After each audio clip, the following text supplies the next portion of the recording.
വീരന്മാരുടെ ചെങ്കോട്ട എങ്ങനെ ഇന്ത്യൻ സ്വാതന്ത്ര്യ ദിനത്തിന്റെ വേദിയായി മാറി? ഇന്ത്യയുടെ സ്വാതന്ത്ര്യ സമരവുമായി എന്താണ് ചെങ്കോട്ടയുടെ ബന്ധം? വീണ്ടും ഒരു സ്വാതന്ത്ര്യ ദിനം വന്നിരിക്കുന്നു.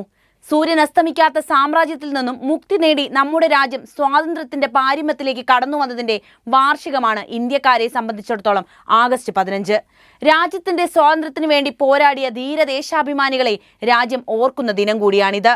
കൊളോണിയൽ ഭരണത്തിന്റെ കെട്ടുപാടുകളിൽ നിന്നും രാജ്യം മോചനം നേടി സ്വതന്ത്രമായതിന്റെ ആഘോഷം എല്ലാ ഇന്ത്യക്കാരും ഒരേ മനസ്സോടെ കൊണ്ടാടുന്നു. വികസിത് ഭാരത് എന്ന പ്രമേയം അടിസ്ഥാനമാക്കിയാണ് ഈ വർഷത്തെ ആഘോഷങ്ങൾ. സ്വാതന്ത്ര്യം നേടി 100 വർഷത്തിനുള്ളിൽ ഇന്ത്യയെ പുരോഗമനപരവും എല്ലാവരെയും ഉൾക്കൊള്ളുന്നതും ശാക്തീകരിക്കപ്പെട്ടതുമായ ഒരു രാഷ്ട്രമായി വിഭാവനം ചെയ്യുകയാണ് വികസിത് ഭാരതത്തിന്റെ ലക്ഷ്യം. സ്വാതന്ത്ര്യ ദിനാഘോഷങ്ങളുടെ ഏറ്റവും വലിയ ആകർഷണം തലസ്ഥാനത്തെ ചെങ്കോട്ട തന്നെയാണ്. സ്വാതന്ത്ര്യ ദിനത്തിൽ പതാക ഉയർത്തലും പ്രധാനമന്ത്രി രാജ്യത്തെ അഭിസംബോധന ചെയ്യുന്നതുമൊക്കെ പല കാര്യങ്ങളും നടക്കുന്നത് ചെങ്കോട്ടയിലാണ്. എങ്ങനെയാണ് ചെങ്കോട്ട സ്വാതന്ത്ര്യ ദിനാഘോഷങ്ങളുടെ കേന്ദ്ര ബിന്ദുവായി മാറിയതെന്ന് ആലോചിച്ചിട്ടുണ്ടോ?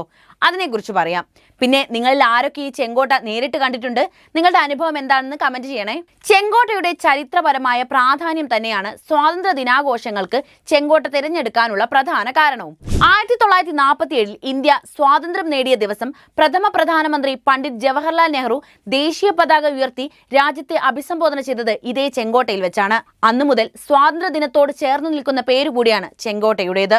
ഇതിനു പുറമെ ചെങ്കോട്ടയുടെ രൂപവും ഭംഗിയും ഈ ദിനത്തിന് മാറ്റേകുന്നതാണ്. ചെങ്കോട്ടയുടെ ആഡംബരം നിറഞ്ഞ രൂപവും ആകർഷകമായ നിർമ്മിതിയും ചെങ്കല്ലിൽ പണി കഴിപ്പിച്ച ചുവരുകളും ചേരുമ്പോൾ ഇതിനേക്കാൾ യോജിച്ച മറ്റൊരിടം ഇന്ത്യയിലുണ്ടോ എന്നൊരു സംശയം നമുക്ക് തോന്നിയേക്കാം. സ്വതന്ത്ര ഇന്ത്യയുടെ ആദ്യ പ്രധാനമന്ത്രിയായ ജവഹർലാൽ നെഹ്റു ആണ് ചെങ്കോട്ടയിലെ സ്വാതന്ത്ര്യ ദിനാഘോഷം ആദ്യമായി ആരംഭിക്കുന്നത്. അധികാരം ഔദ്യോഗികമായി കൈമാറ്റം ചെയ്യപ്പെട്ട് ഒരു ദിവസത്തിനു ശേഷം ഓഗസ്റ്റ് 16 അദ്ദേഹം ചെങ്കോട്ടയിൽ പ്രസംഗം നടത്തിയത്. ഇന്ത്യയുടെ അവസാനത്തെ വൈസ്രോയായിരുന്ന മൗണ്ട് ബാറ്റൻ പ്രഭുവിന്റെ മേൽനോട്ടത്തിലായിരുന്നു ആ അധികാര കൈമാറ്റം നടന്നത്. അധികാരമേറ്റ ജവഹർലാൽ നെഹ്റു ഡൽഹിയിലെ ചെങ്കോട്ടയുടെ ലാഹോറി ഗേറ്റിന് മുകളിൽ ഇന്ത്യയുടെ ദേശീയ പതാക ഉയർത്തി ഇന്ത്യയുടെ സ്വാതന്ത്ര്യ പ്രഖ്യാപനം നടത്തി. ചെങ്കോട്ടയുടെ ചരിത്രം കൂടി ഒന്ന് പറയാം. 17-ാം നൂറ്റാണ്ടിൽ മുഗൾ ചക്രവർത്തിയായ ഷാജഹാനാണ് ചെങ്കോട്ട നിർമ്മിച്ചത്. മുഗൾ കാലഘട്ടത്തിന്റെ വാസ്തുവിദ്യയുടെയും കലാവൈഭവത്തിന്റെയും അടയാളമായി നൂറ്റാണ്ടുകളുടെ പാരമ്പര്യത്തോടെ ഇന്നും ഡൽഹിയിൽ ഈ നിർമ്മിതിയെ കാണാം. കില ഇ മു അല്ല എന്നാണ് ഉറുദു ഭാഷയിൽ ഷാജഹാൻ ഇതിന് പേരിട്ടിരിക്കുന്നത്. ലാൽ കില എന്നാണ് ഇതിനെ വിളിക്കുന്നത്. ചുവന്ന കല്ലിൽ നിർമ്മിച്ചതിനാലാണ് ഇങ്ങനെയൊരു പേര് വന്നത്. നിർമ്മാണം കഴിഞ്ഞ് ഇത്രയും നൂറ്റാണ്ടുകൾ പിന്നിട്ടിട്ടും ഇതിന്റെ ഭംഗിക്കും രൂപത്തിനും ഒരു മാറ്റവും വന്നിട്ടില്ല എന്നത് അക്കാലത്തെ നിർമ്മാണത്തിന്റെ മേന്മയാണ് സൂചിപ്പിക്കുന്നത്. മുഗൾ തലസ്ഥാനമായി നിർമ്മിച്ച ഈ കോട്ട ഏകദേശം 2 കിലോമീറ്റർ ചുറ്റളവിലാണ് വ്യാപിച്ചു കിടക്കുന്നത്. ചെങ്കോട്ടയുടെ കിഴക്ക് വശത്ത് യമുന നദി ഒഴുകുന്നത് കാണാം.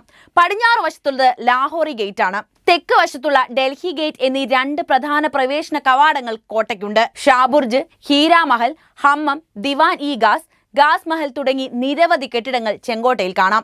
അതുകൂടാതെ ഉദ്യാനങ്ങൾ, നീർച്ചാലുകൾ, കവാടങ്ങൾ, ചെറിയ വാണിജ്യ കേന്ദ്രങ്ങൾ, ദിവാൻ ഇ ആം, നഹർ ഇ ബിഹിഷ്ട് തുടങ്ങിയവയൊക്കെ തന്നെ ചെങ്കോട്ടയുടെ പ്രധാന ആകർഷണങ്ങളാണ്. അക്ബറിന്റെ കാലഘട്ടത്തിൽ തലസ്ഥാനം ആഗ്രയിലേക്ക് മാറ്റിയെങ്കിലും ഷാജഹാൻ ഭരണത്തിൽ വന്നപ്പോൾ ഷാജഹാനാബാദ് നിർമ്മിച്ച് ഡൽഹിയെ മുഗൾ തലസ്ഥാനമായി തന്നെ പുനഃസ്ഥാപിച്ചു. ഈ ഭാഗങ്ങൾ ഇന്ന് പുരാന ഡൽഹി അഥവാ പഴയ ഡൽഹി എന്നാണ് അറിയപ്പെടുന്നത്.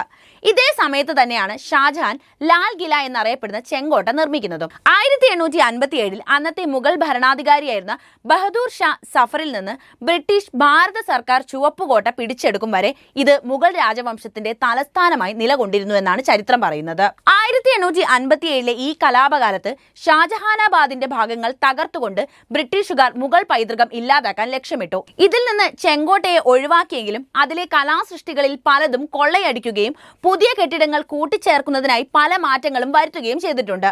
ഇന്ത്യക്കാർക്കിടയിൽ ഡൽഹിക്കുള്ള പ്രാധാന്യം മനസ്സിലാക്കിയ ബ്രിട്ടീഷുകാർ 1911 അവരുടെ തലസ്ഥാനവും ഡൽഹിയിലേക്ക് മാറ്റി.